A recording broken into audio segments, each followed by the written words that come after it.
Muy buenas noches con todos. Muchísimas gracias a la Sociedad Ecuatoriana de Medicina Familiar por esta invitación para dar esta exposición y participar en vuestro congreso. Comenzamos con la charla. Comparto pantalla. Un segundo. Bueno, el propósito de esta charla, de la cual me invita a hablar la Sociedad Ecuatoriana de Medicina Familiar, es sobre los parámetros de gravedad en los pacientes pediátricos con COVID-19. Yo soy María Eugenia Arauz Martínez, yo soy pediatra, trabajo en el Hospital Pediátrico Baco Ortiz, soy la responsable del servicio de neumología en este momento. Hablar de la gravedad de los pacientes pediátricos con COVID significa hablar un poco de la evolución del COVID en pediatría. El COVID, o esta palabra, este virus, comienza en el mundo a partir de diciembre del año pasado. Por lo menos estas son la documentación que nosotros tenemos, o la información que tenemos como médico. El primer caso reportado en diciembre 18 del 2019, posteriormente casos reportados a partir del 31 de diciembre, y si ahí comienza una evolución donde el primer caso pediátrico va a tener mañana 10 meses, es decir, que fue reportado el 20 de enero, el primer caso pediátrico reportado en China. Mañana, 20 de octubre, va a ser 10 meses del primer caso pediátrico reportado. Y así fue dando la evolución en los primeros meses del año, de este año 2020, esta pandemia. El primer caso reportado en Estados Unidos en marzo del 2002, así como también el primer caso de fallecido en marzo 24 del 2020. Después, el relato de los cuadros graves de la Kawasaki atípico, que también vamos a comentar un poquito, y comenzaron una serie de manifestaciones que se creían que no iban a tocar al ámbito pediátrico, pero el tiempo nos fue dando cuenta de que sí hay implicancia en la pediatría, y de eso vamos a seguir charlando. Coronavirus afecta en Ecuador a los niños, por supuesto. En 1 de agosto del 2020 reportaban que había un porcentaje aproximado de 1.6% del total de los casos. No tenemos cifras oficiales, concretas. Tenemos algunos datos que nos da la página web del Ministerio de Salud Pública, de la cual podemos dilucidar ciertas cosas y las que vamos a analizar. Pero de que afectan a los niños, en realidad sí afecta. Afortunadamente en un porcentaje menor, pero sí afecta. Al comienzo de la pandemia en nuestro país, el 26 de marzo del 2020, discriminaban con detalle los números de casos por edad. Entonces teníamos de 0 a 11 meses un porcentaje de 0,3% de todos los casos. De 1 a 4 años teníamos un porcentaje de 0 a 5% de los casos. De 10 a 14 años, 1.1%, y de 15 a 19, 29 casos confirmados que corresponden al 2.1%. Todo esto es el grupo pediátrico, es decir, hasta los 19 años.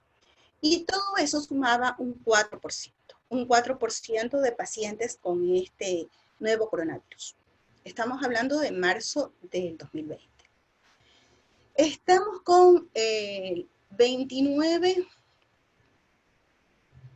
desde el inicio de la pandemia, el 29 de febrero, registrados los casos, hasta el 15 del 10.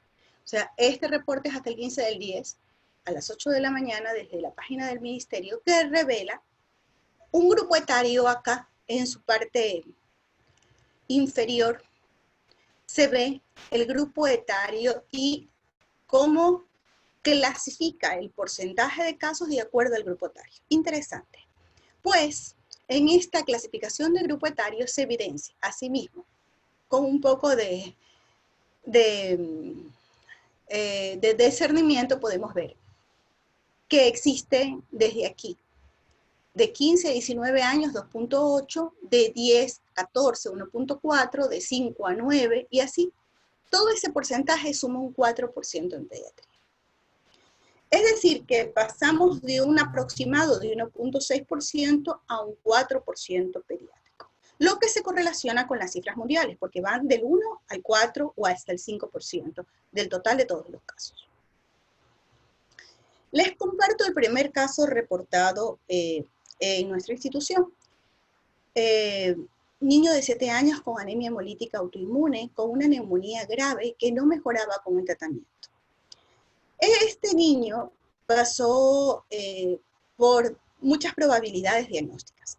Una de las más cercanas era la posibilidad de que por su anemia hemolítica autoinmune haya agarrado un síndrome de distrés respiratorio secundario a una infección nosocomial. Para este niño se le hizo un lavado broncoalveolar, mismo que salió negativo. Y nos llamaba la atención que luego de múltiples esquemas de antibióticos no mejorara. Sin embargo, su dificultad respiratoria se incrementaba, tal cual como ven los 4 cuadrantes ocupados, con ocupación alveolar.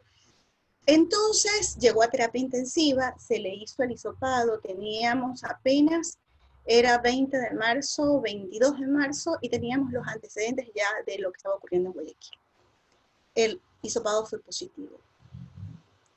Entonces, ¿por qué lo presento de entrada? Porque al hablar de parámetros de gravedad, tenemos que comenzar a pensar en el coronavirus, pensar en la posibilidad de que nuestro paciente tenga esta patología, en especial en los pacientes que tienen factores de riesgo. Esta criatura tenía un factor de riesgo muy importante, que era anemia hemolítica autoinmune, y asimismo él consumía corticoides de forma oral, en forma permanente.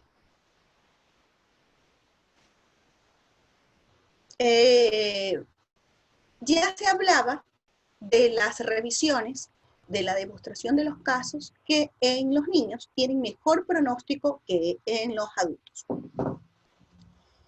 Se dice que del 1 al 5% del total de los casos son pediátricos. Eso es lo que estábamos comentando, de que en nuestro país aproximadamente un 4% de los casos son pediátricos.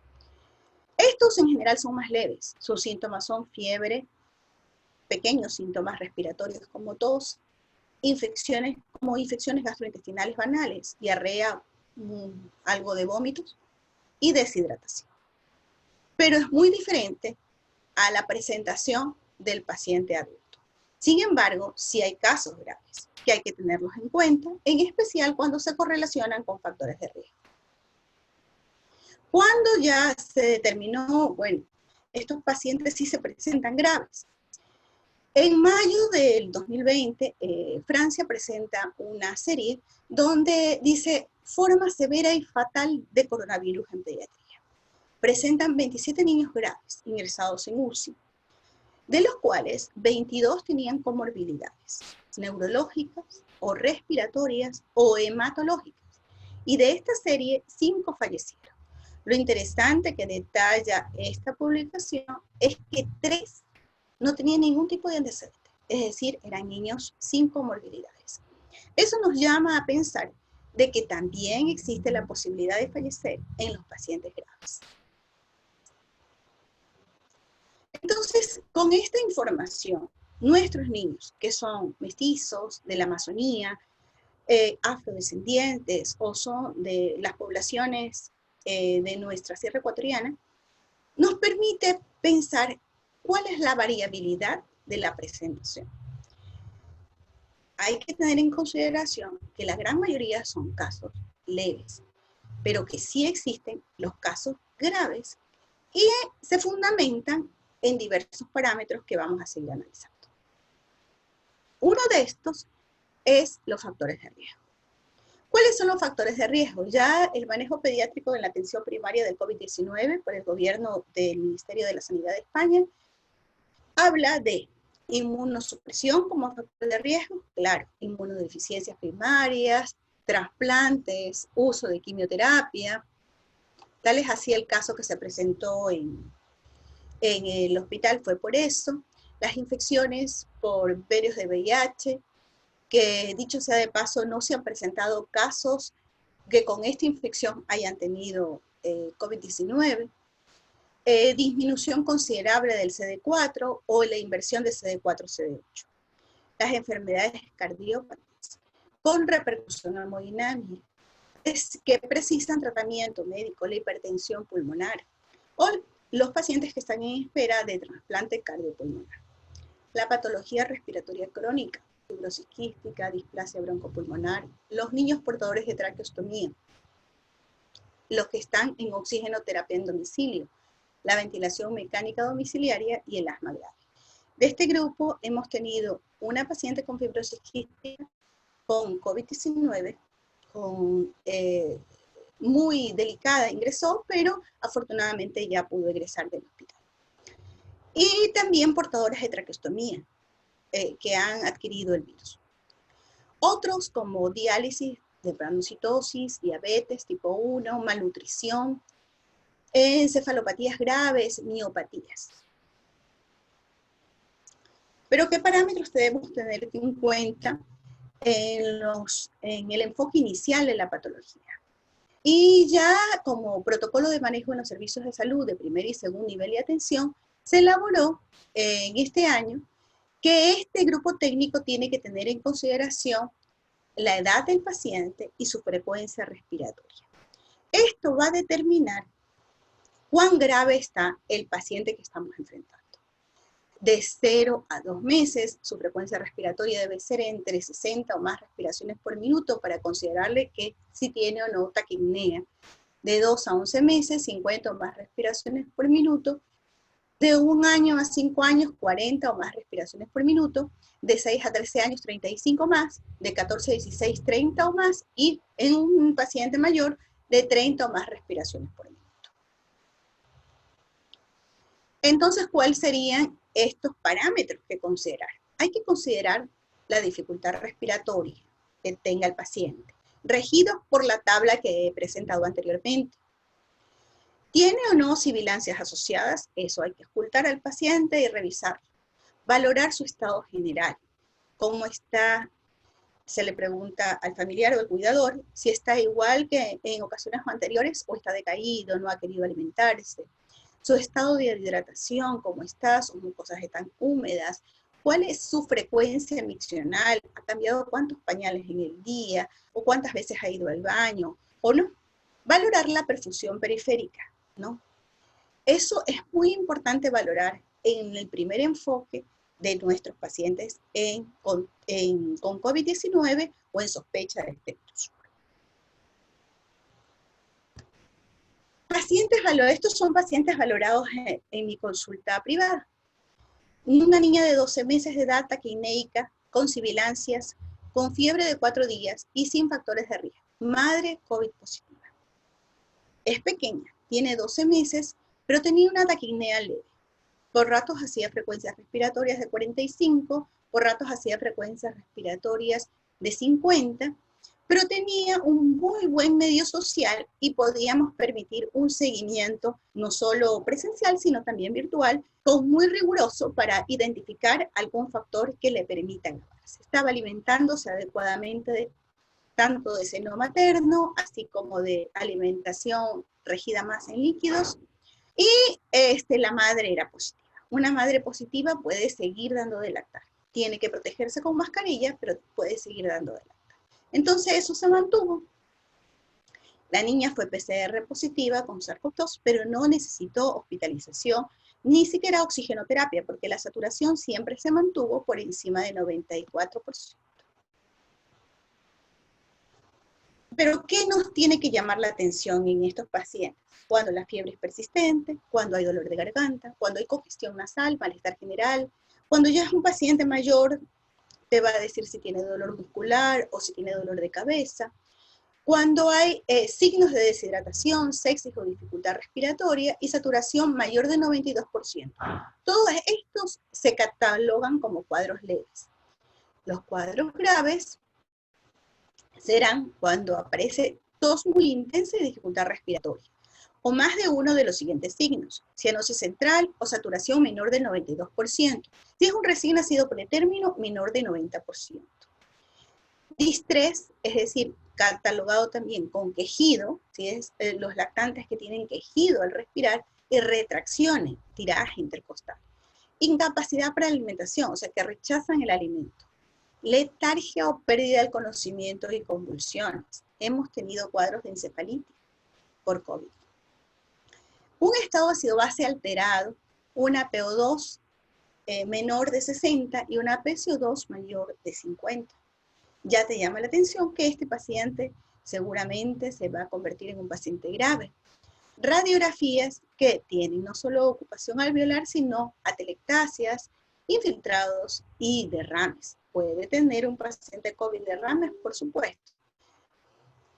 Otros trastornos como trastornos de la coagulación, tiempo prolongado de protrombina, elevación del número D, daño miocárdico, aumento de enzimas miocárdicas también, cardiomegalia, insuficiencia cardíaca, o disfunción gastrointestinal como elevación de enzimas hepáticas y hasta rhabdomiólisis está reportado en los pacientes.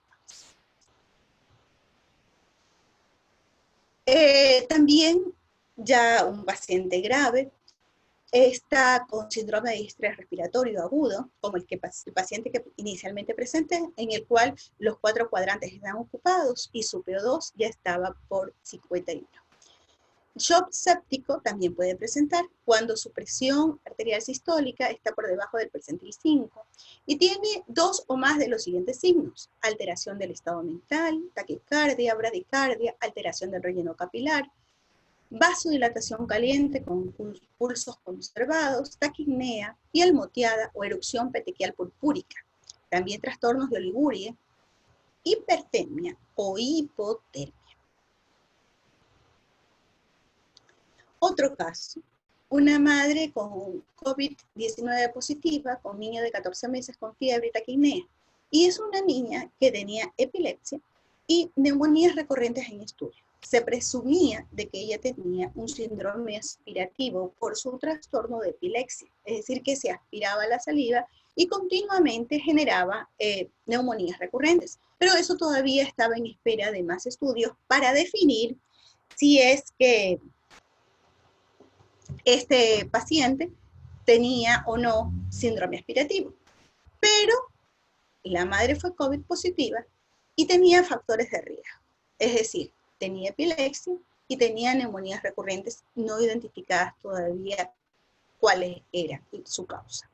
Con lo cual se decidió hospitalizarla y fue positiva. Estuvo con máscara con reservorio con oxígeno a 10 litros, pero fue mejorando paulatinamente y pudo egresar a la semana luego de la hospitalización. Entonces, más o menos los parámetros para los pacientes, para reconocer la gravedad de los pacientes, se basan mucho en el estado clínico del paciente. Cómo está su estado de hidratación, cómo está aceptando o no el alimento, cómo está su piel, cómo está su cianosis, cuál es su saturación, cómo está su frecuencia respiratoria. Pero cada vez más, conociendo las manifestaciones de la pandemia y conociendo las manifestaciones en pediatría, se publicó en una revista mexicana lo siguiente, como otro factor de gravedad: la obesidad. Recordemos que México es el país donde es el primero en el mundo de obesidad infantil. Entonces se reportaba como factor de riesgo la obesidad, que ya se reportaba en el adulto. De todas maneras, faltan más publicaciones, más estudios, más conocer este virus para identificar bien si la obesidad en pediatría también tiene su implicancia, pero se presume a primer detalle que sí. ¿Pero por qué? Se dice que la hormona, la leptina, explicaría la gravedad del COVID-19 en pacientes obesos. Claro, los altos niveles de leptina promueven un estado inflamatorio sistémico de bajo grado. O sea, genera una inflamación sistémica. El COVID mezclado con esta hormona que es la leptina. Eso todavía está en estudio, se está analizando como factor de riesgo, se presume que sí es uno más de estos factores. También tendríamos que conversar como parámetros de gravedad de este tipo de pacientes en el síndrome inflamatorio multisistémico asociado al COVID en niños y adolescentes. Fue muy mencionado. Acá se presentaron en Ecuador algunos casos graves en Babahoyo, otros casos reportados en Pichincha, otros en Guayaquil. Lo cierto es que ya futuros estudios nos darán los resultados en cuanto a su tipo de presentación en nuestro país, pero ya la revista chilena de infectología en junio de este año publicó que cómo se presenta este síndrome inflamatorio multisistémico, con conjuntivitis bilateral no supurativa, signos inflamatorios mucocutáneos de boca, manos y pies, hipotensión arterial o shock, disfunción miocárdica, manifestaciones gastrointestinales de vómitos y diarreas, elevaciones de marcadores como la velocidad de eritrosedimentación, la PCR y o la procalcitonina, la ausencia de otras causas de inflamación de sepsis bacterianosa, hemocultivos negativos o otra infección no asociada a esta presentación. Sobre todo, quitando de lado el shock séptico estafilococo por estafilococo o por estreptococo. Y la evidencia de COVID-19, ya sea con serología positiva o con un contacto probable. Todos estos, en su conjunto, van a elaborar esa presunción diagnóstica de síndrome inflamatorio multisistémico, el Kawasaki-Life. Pero no todos van a tener uno o todos. Van a tener, o sea, se va a tener que analizar en conjunto qué paciente corresponde a esta categoría. Pero hay que tenerlo en consideración. Esta menor tenía 10 años, tiene 10 años de edad, es obesa, tiene el síndrome de Prader-Willi, es epiléptica, tiene hipertensión primaria y en el momento de su internación tenía derrame pericárdico, ascitis importante y leucocitos de 4.500 realizados 3 veces, porque pensábamos que tenía una infección sobreañadida, puesto que tenía unas lesiones térmicas que ya les voy a presentar. Tenía linfocitosis de un 53%. El factor de riesgo que teníamos en consideración con todo esto, estábamos hablando de principios de mayo, es que la madre es una trabajadora de la salud como personal de limpieza en un hospital centinela para COVID. Comenzaron a presentar estas lesiones dérmicas generalizadas. El PCR de la nena fue negativo, pero la IgG al mes fue positiva. Se catalogó al final como un síndrome inflamatorio multisistémico en esta niña.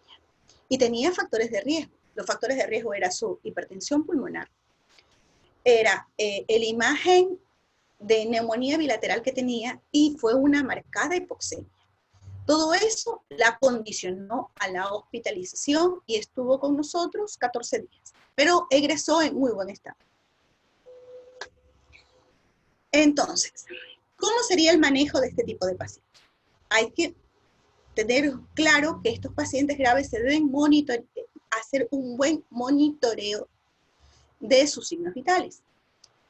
Proporcionarles oxígeno suplementario, si es necesario, con máscara con reservorio. Canalización de vía periférica, si es necesario para administrar líquidos e hidratación adecuada. El personal de salud deberá utilizar el índice de saturación, PAFI, para la valoración y categorización de su dificultad respiratoria. Es decir, se debe analizar su estado ácido-base. Se prescribirá un antibiótico solamente si hay sospecha de infección primaria no COVID o si hay una sobreinfección añadida. Ya a finales del mes de abril apareció el triaje ruta de atención de pacientes pediátricos en la pandemia COVID para los hospitales de segundo nivel. El rol del hospital, el rol de la atención primaria, el rol del hospital de segundo nivel también. Esto fue publicado por la UNIFEC, la Pontífica Universidad Católica, y relataba, entre otras cosas, esto muy importante. Los niños o las niñas sin sospecha de COVID con un estado fisiológico anormal, hay que estabilizarlos igual en el área de emergencia general y no requieren la referencia al tercer nivel. Pero los niños y las niñas con sospecha de COVID y tienen sospecha y tienen alteración de su estado fisiológico, es decir, están inestables, deben ser estabilizadas en el área donde se encuentran in situ y ser trasladadas a un hospital centinela. Bueno, ese sería como un resumen de lo que sería la identificación de los pacientes como parámetros de gravedad. Pero ¿qué tenemos que tener siempre la pesquisa en este tipo de pacientes pediátricos?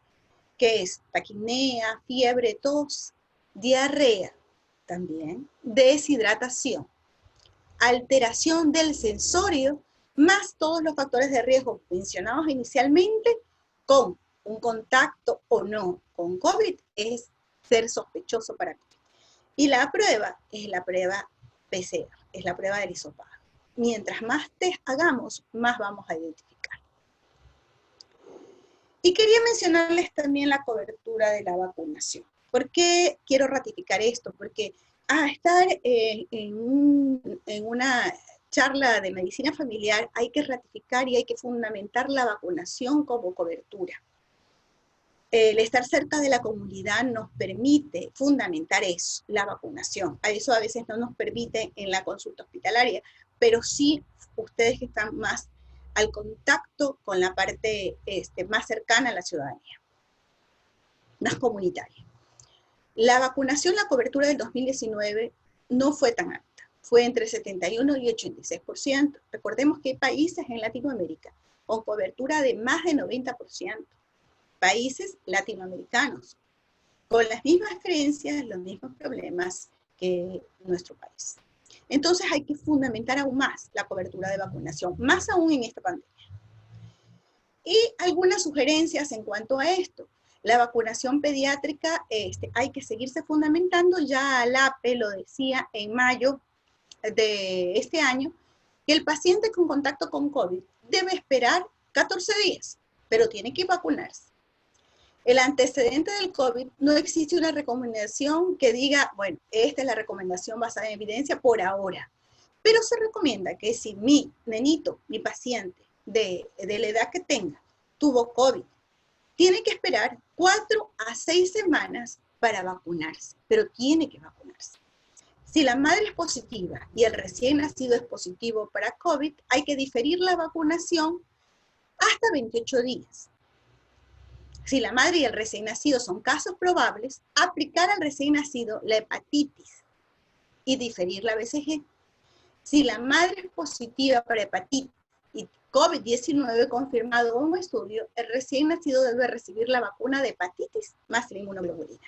Entonces, el pesquisar desde la comunidad cómo está el recién nacido, si recibió la vacuna, si el niño escolar está recibiendo su vacunación, si el niño preescolar está recibiendo su vacunación, y si tuvo COVID, hay que darle la oportunidad, sí, tiene que seguirse vacunando bajo estas condiciones. Y en conclusión, identificar rápidamente los signos de gravedad en los pacientes pediátricos se van a establecer en enfocar la frecuencia respiratoria del paciente, valorar su estado de conciencia, su estado de hidratación, y permitir tomar medidas adecuadas para que estos pacientes lleguen a hospitalización, que afortunadamente no ha sido tan alta, y lleguen a mortalidad. Y muchísimas gracias. Hay que seguir fundamentando el uso de mascarilla, en especial en los mayores de 2 años, y la higiene de manos constante. Gracias.